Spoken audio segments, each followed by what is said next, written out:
Okay. Okay, kita sambung next topic. Last topic saya sini. 3D inkjet printing process. 3D inkjet printing process secara rough, secara briefnya, prosesnya juga melibatkan powder. Cuma powder itu dibinding dengan menggunakan gum. So ada lapisan powder, dia akan print binder, print gum ke atas permukaan yang kita nak tu. So lepas dia print dengan glue tu, maknanya powder yang terkena dengan glue tu akan terikat lah, akan binded each other dan membentuk 3D part. Kita tengok sikit video dia. Okey, yang peneraju 3D printing adalah Z-Corp lah, Z Corporation US.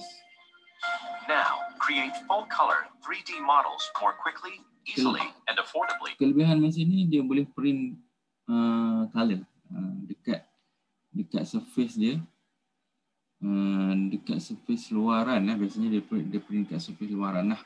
Dia boleh color kan. Ni keunikan mesin ni lah. Than ever, right in your office. Introduce detail and contoh ni, contoh part yang di print. Asalnya putih lah, raw dia adalah putih.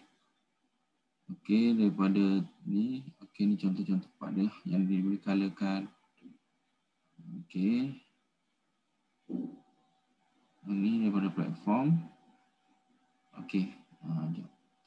Ini. It's as easy as inserting yang dia termasukkan tak adalah cartridge. Cartridge untuk dia punya material binder. Kalau B tu untuk binder dia. Binder ni glue dia.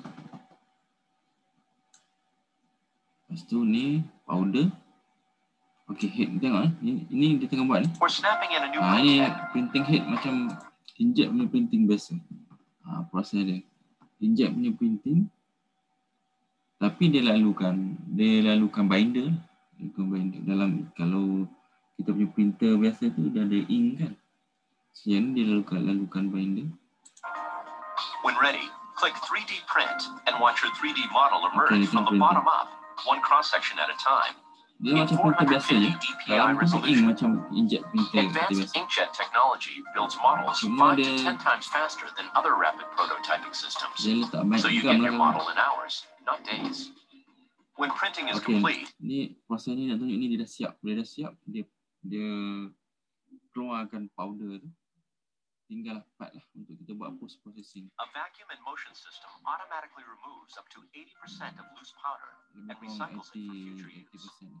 Removing the remaining powder is just as easy, using lightly compressed air in an enclosed. Dia tengah blow bila dah siap dia masuk satu lagi kompartmen untuk buang berlebihan powder tah. Ni dia dikira sebagai post processing chamber that vacuums away particles as you go. Plus, with no physical support structures attached to the model, like other printers, dia tidak memerlukan support sebab dia dah terbina dengan sendirinya di dalam powder itu sendiri. You can say goodbye to dangerous scraping tools and chemicals. Choose a quick dip and untuk post processing juga. So dia dip ke dalam satu bentuk chemical, biasanya glue lah. Kalau kita tengok glue ni bau dia macam, rupa dia lebih kurang macam gam gajah. Kalau kamu tengok super glue tu, bau dia sebiji macam tu. So bila dia meresap dengan glue tadi, dia lebih keras lah. Surface tu lebih keras. Ada yang rendam, ada yang kita titiskan je dekat surface. Kita lalukan, kita alirkan je dekat surface paling luar lah. So jadi beberapa certain thickness pada paling luar tu dia akan lebih keras lah. Z-bond sealant followed by a short drying period. Get the same effect by dripping Z-bond over the model. Ataupun or dia lightly brush lalukan. with Z-Max Infiltrate for a strong, brilliant color finish. Regardless of which you choose, you get, in fact, from start to finish. Best of all, the Z Printer 450 is and zero liquid waste. It's just like any other architectural models and more, installable at a breakthrough low price you need it. Okay. Kita tengok next slide.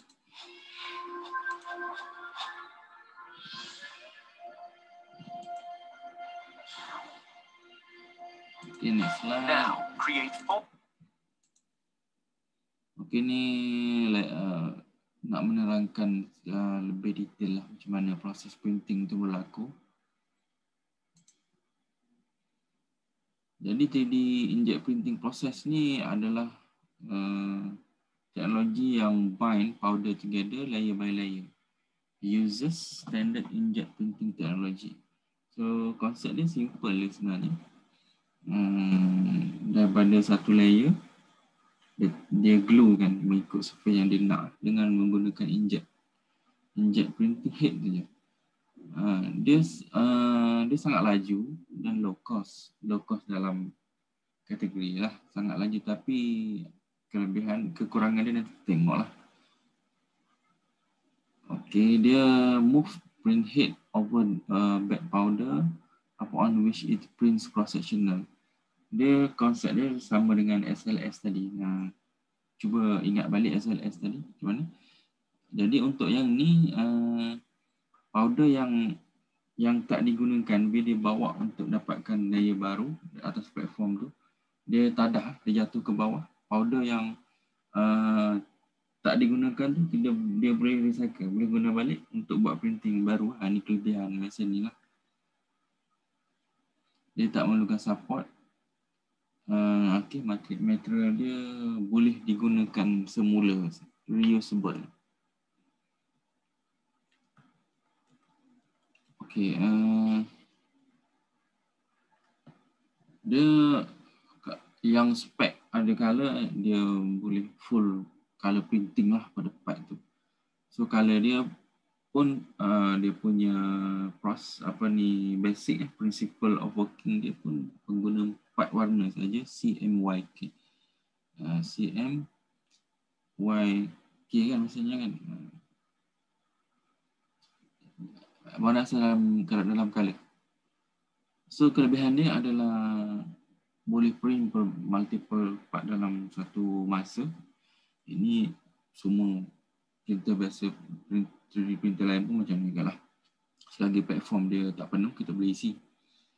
So waste dia kurang sebab dia punya powder yang tak digunakan, kita boleh guna balik. Minimumkan downtime sebab dia printing dia agak cepat lah. Paling cepat mesin ni lah, paling cepat. So dia punya kekurangan adalah accuracy, memang antara paling teruk accuracy lah sebab dia laju. Dia laju, lepas tu dia pun print pada binder kan. Mungkin dia punya powder tu tak halus.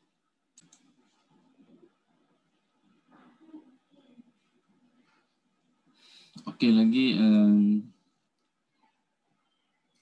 walaupun lagi kekurangan dia, walaupun mesin ni boleh dikatakan cepat, tapi sebenarnya sangat leceh buat benda ni. Saya pernah handle mesin ni. Dulu kita pernah beli lah di FKMP.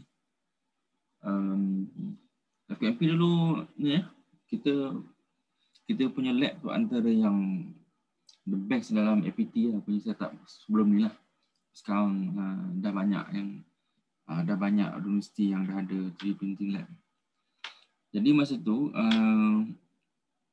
kalau nak buat 3D printing yang pakai mesin ni memang habuk lah, memang powder tu, walaupun dia dalam kompartmen dia, memang kalau kita tengah buat tu memang nampak, bila pergi nampak berkabur.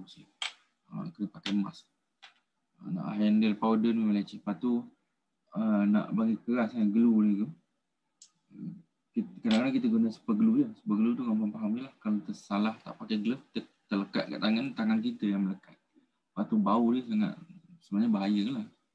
Bila dia terdedah kepada udara, dia terus jadi wap. Wap tu yang bahaya untuk dia punya sealant ataupun dia punya glue tu.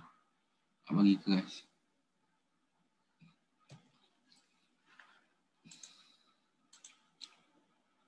Okay, in future trend lah, saya pergi dengan cepat lah. Mungkin dia bila dah lagi berkembang teknologi ni, dia akan menjadi lebih murah dan mampu milik. Kalau kita tengok FDM kan dah siapa yang boleh beli serendah 800, buat sendiri pun boleh sebenarnya. Kalau siapa yang rajin yang mesin FDM tu, Google je dekat YouTube macam mana nak buat 3D printing. Boleh buat sendiri pun. So mungkin teknologi yang lain yang masih mahal, lama-lama in future dia mungkin akan jadi orang kata marahan punya produk lah. Sebab sekarang mungkin dia masih dalam pattern, siapa yang inventor dia tu masih pegang pattern, so orang tak boleh tiru. Jadi bila dah habis pattern nanti dia akan banyaklah keluar, so harga akan jadi murah. Dan varieties or like in future juga, or more variety of material. Sekarang dia dah pergi kepada metal dah ada, sekarang dah orang tengah untuk seramik pula. Seramik sekarang dah ada, cuma dalam proses improve lagi dia punya quality of surface. Dan sebenarnya para researchers ni dah ke arah print organ sebenarnya, print tissue. Dia bermula dengan printing tissue lah, tissue ni kita punya tissue sel dia print untuk ke arah printing organ lah. Tu kalau fikir tak logik lah, tapi dia dah ke arah tu lah. Mungkin dia dah bagi gambaran satu hari nanti masa tengah operate tu nak implant satu part atau tulang dia bawa je mesin 3D printer kat patient tu, dia print terus kat situ. Kalau tak silap saya ada satu movie yang tak ingat cerita apa lah. Dia repair orang tu, robot campur manusia. Bila dia repair, dia print je. Dia print je tangan orang tu. Lepas tu more accuracy mungkin bila dah matang nanti teknologi dia akan improve lah. Dan mungkin boleh print part yang lagi besar. Sekarang dah ada pun, cuba korang Google building printing. Dia buat dah ada mesin yang boleh print buat rumah pakai 3D printer. Bayangkan. Dan juga yang lagi kecil dah ada juga. Lagi kecil tu saiz micron ataupun nano dah ada sebenarnya. Dan dia ke arah functional part lah.